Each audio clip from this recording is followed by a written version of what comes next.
दिल्ली के जंतर मंतर पर अभूतपूर्व आंदोलन करने वाली कॉकरोच जनता पार्टी अब देश में बड़े सुधार करने जा रही है। आज प्रेस कॉन्फ्रेंस के माध्यम से देश को संबोधित करते हुए कॉकरोच जनता पार्टी ने कई बड़े ऐलान किए हैं। जानकारों का मानना है कि कॉकरोच जनता पार्टी के इस ऐलान के बाद देश में अब बड़े सुधार होंगे, जनता जागरूक होगी और सरकार भी अपेक्षाकृत अधिक जिम्मेदार बनेगी। आइए सुनते हैं कॉकरोच जनता पार्टी का यह नया ऐलान। कॉकरोच जनता पार्टी का अब आगे का एजेंडा क्या है, कॉकरोच जनता पार्टी आगे जाकर क्या करने वाली है। तो मुझे आप सभी लोगों को बताते हुए खुशी हो रही थी कि कई सारे लोग हमें मैसेजेस कर रहे थे, मैसेजेस कमेंट्स पर पूछ रहे थे कि आगे क्या करोगे, आगे क्या करोगे। तो उस पर हम एक अनाउंसमेंट करने जा रहे हैं। सितंबर के महीने में कॉकरोच जनता पार्टी एक नेशन वाइड कैंपेन शुरू करने जा रही है। ये एक तरीके का नेशन वाइड टूर होगा हमारा। इस कैंपेन का नाम होगा क्या बोलती पब्लिक, क्योंकि अभी जो जरूरत है वो पब्लिक की बात होने का जरूरत है। पब्लिक को अपनी बात रखनी पड़ेगी, पब्लिक की आवाज सुनने का वक्त आ चुका है अब। और अगर आप पब्लिक की आवाज नहीं सुनोगे तो पब्लिक ये सड़कों पर उतरेगी। तो इसलिए हमने जो डिसाइड किया है, क्योंकि हम वो गलती दोहराना नहीं चाहते जो आज तक इन बाकी लोगों ने दोहराई है।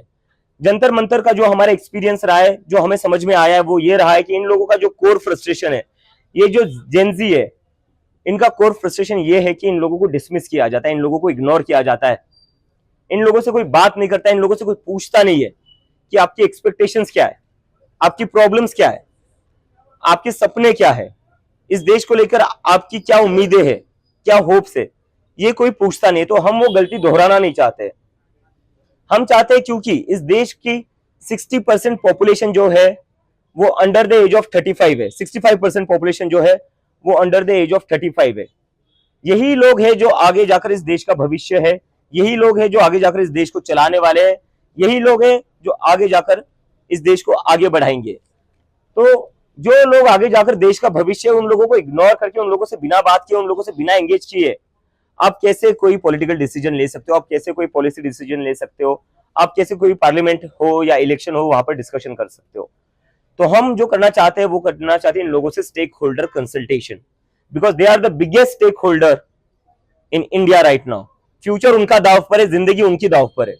तो कॉकरोच जनता पार्टी इन सभी पूरे देश भर में घूमेगी, इन सभी लोगों से बातचीत करेगी, समझेगी इनके मुद्दे क्या है, इनकी क्या एक्सपेक्टेशंस है, और देश की एक इन टोटलिटी पॉलिटिक्स किस तरीके की होनी चाहिए, पॉलिटिक्स के मुद्दे क्या होने चाहिए। बिकॉज हम शुरुआत से कह रहे कि हम एक प्रेशर ग्रुप है जो चाहते कि एक पॉलिटिकल डिस्कोर्स चेंज हो इस देश का।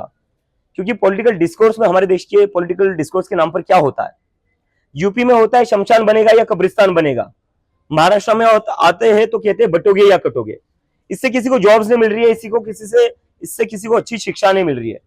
तो हम जो चाहते हैं वो ये है कि मुद्दों की बात हो, शिक्षा की बात हो, बेरोजगारी की बात हो, और इसके साथ साथ इस बात उनकी जो भी उम्मीदें, उनकी जो भी कंसर्न्स हो, बात उस पर हो, देश के युवाओं की बात हो, उनके मन की बात जरूरी है, क्योंकि दे आर इन मेजोरिटी, उनकी बात आपको सुननी पड़ेगी। और इसके साथ साथ हमारा जो अभी एक ये रहेगा कि कॉकरोच जनता पार्टी किन मुद्दों पर आगे बढ़ेगी। ये तो हो गया क्या बोलती पब्लिक, एक हमारा नेशन वाइड कैंपेन हो गया।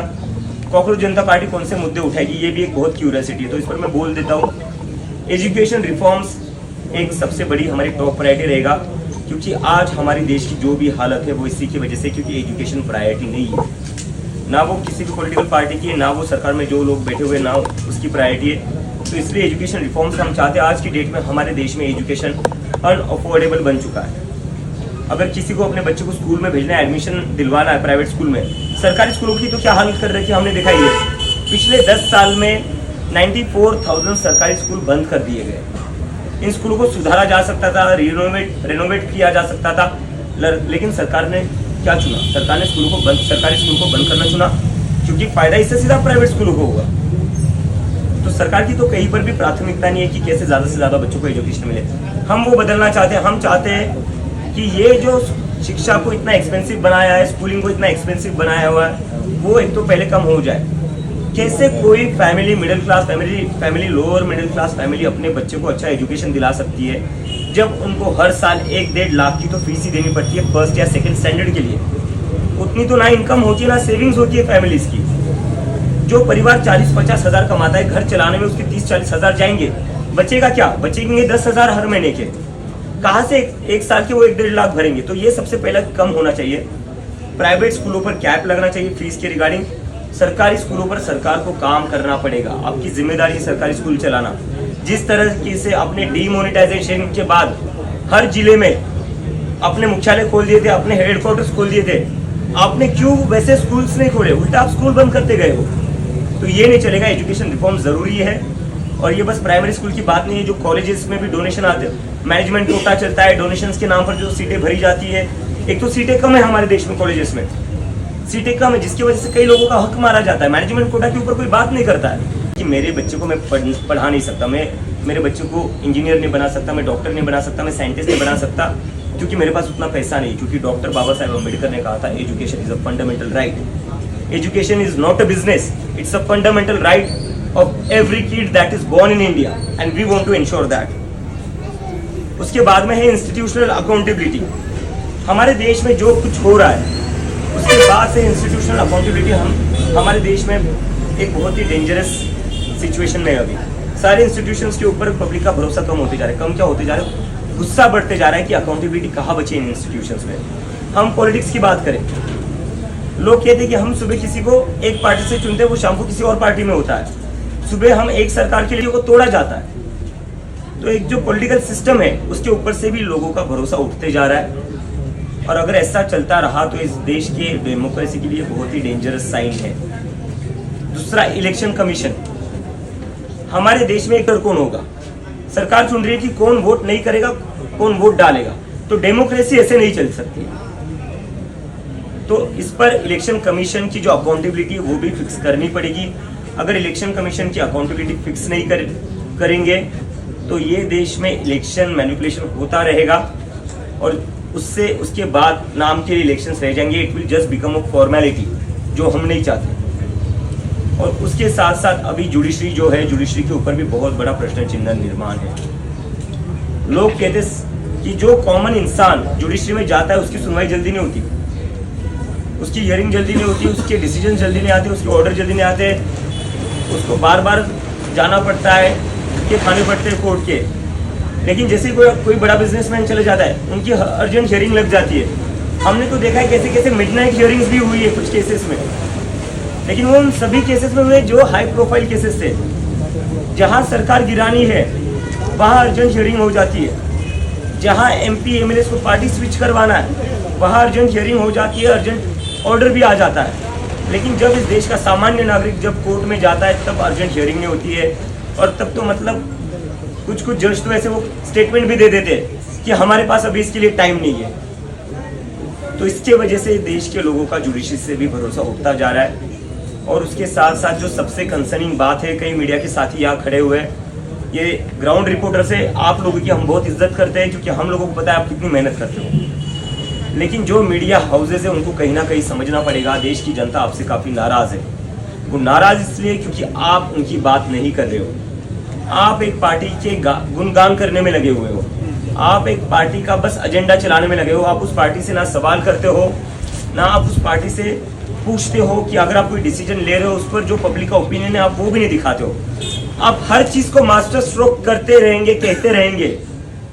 सरकार कोई डिसीजन लेती है वो भी मास्टर स्ट्रोक है, सरकार कोई डिसीजन वापस लेती है वो भी मास्टर स्ट्रोक है। तो मुझे लगता है कि मीडिया को अगर इतना ही हर चीज में मास्टर स्ट्रोक दिख रहा है तो ये जनता आपके टीवी चैनल्स देखना बंद कर देगी। आपको तय करना है कि क्या आप जनता की आवाज बनना चाहते हो या आपको बस एक पार्टी की आवाज बने रहना है। आपको बस क्या एक पार्टी की आवाज ही दिखानी है। और मुझे इसकी पता है चीजें, बड़े बड़े एडवर्टाइजमेंट मिलते हैं सरकार से, उसकी वजह से ये सब होता है। इन एडवर्टाइजमेंट से ही आपका मीडिया हाउसेस चलता है। लेकिन ये मत भूलिए, अगर जनता ने मीडिया चैनल्स बंद कर दिए तो एडवर्टाइजमेंट का अचार डालोगे आप। जब देखने के लिए कोई नहीं रहेगा तो जनता के मुद्दों की बात करिए। अगर आप जनता के मुद्दों की बात नहीं करोगे तो वही होगा। जंतर मंतर का जो आंदोलन है वो सबसे बढ़िया एग्जाम्पल है। मेन स्ट्रीम मीडिया ने इस आंदोलन को पूरा ब्लैकआउट करके रखा था, किसी ने भी चलाया नहीं था। उसके बाद भी आंदोलन सक्सेसफुल हुआ क्योंकि जनता को भी समझ में आ गया अगर मीडिया हमारी आवाज़ नहीं दिखाएगी, हमारी आवाज़ नहीं सुनाएगी लोगों को, तो लोग अपनी आवाज़ खुद लेकर सड़कों पर उतरेंगे। और अब दूसरे प्लेटफॉर्म्स भी आ चुके हैं उसके लिए। और एक लोगों के मन में ये है कि कॉकरोच जनता पार्टी से ही सारी उम्मीदें हैं और कई लोगों को लगता है कि अब ये सारी चीज़ें सॉल्व कर देंगे। मैं उस पर ये कहना चाहता हूँ, अगर आपको लगता है कोई एक इंसान, कोई एक व्यक्ति सारी चीज़ें सॉल्व कर देगा तो वैसा नहीं होगा। जो भी इंसान आपसे ये कहता है कि वो सारी चीज़ें सॉल्व कर देगा, वो झूठ कह रहा है, जिसका सबसे बड़ा उदाहरण हमने 2014 में देखा था। कोई एक इंसान, कोई एक व्यक्ति, कोई एक ऑर्गेनाइजेशन कभी भी इतने बड़े देश का जो इतना डाइवर्स है उसका सोल्यूशन नहीं दे सकता है। इसके लिए हम जितने भी लोग हमारी मूवमेंट से जुड़े थे या आगे जुड़ना चाहते हैं, जितने भी NGOs हो, जितने भी सोशल एक्टिविस्ट हो, सिविल सोसाइटीज़ हो, जितने भी ऑर्गेनाइजेशंस हो जो काम करते हैं अलग अलग चीज़ों पर, चाहे एजुकेशन हो, चाहे हेल्थ हो, चाहे और कोई इश्यूज़ हो, उन सभी से हम बातचीत करेंगे, उन सभी का हम एक ब्रॉडर कोलिशन बनाएंगे। क्योंकि अभी जो देश को ज़रूरत है वो ज़रूरत है सभी लोगों को अपने पॉलिटिकल आइडियोलॉजीज से ऊपर उठकर एक साथ आने की और देश के लिए एक ऐसा ग्रुप बनाने की जो इस सरकार पर प्रेशर डाल सके, बाकी पॉलिटिकल पार्टियों पर प्रेशर डाल सके कि अब तो तुम्हें जनता की बात सुननी पड़ेगी, क्योंकि अब तो तुम्हें जो जनता कहेगी वही करना पड़ेगा, क्योंकि this is what democracy is, of the people, by the people, for the people. वो हमें वापस लाना है। Thank you. इसके बाद आशुतोष, अभी सौरभ, एक प्रश्न अंतर क्यों,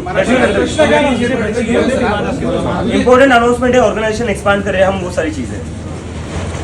दोस्तों, जब हम लोगों ने जंतर मंतर में एक ऐतिहासिक प्रोटेस्ट किया था एंड देश भर भी जब हम लोग गए थे, हम लोग का एक संकल्प था कि इस मूवमेंट में हम लोग ज़्यादा से ज़्यादा लोगों को आवाज़ देना चाहते हैं, मंच पे लाना चाहते हैं। उनके जो दुख, दर्द, पीड़ा है, आक्रोश है युवाओं के अंदर, वो हमारे मंच के थ्रू लोगों तक पहुँचे, ये बात सरकार तक बात पहुँचे।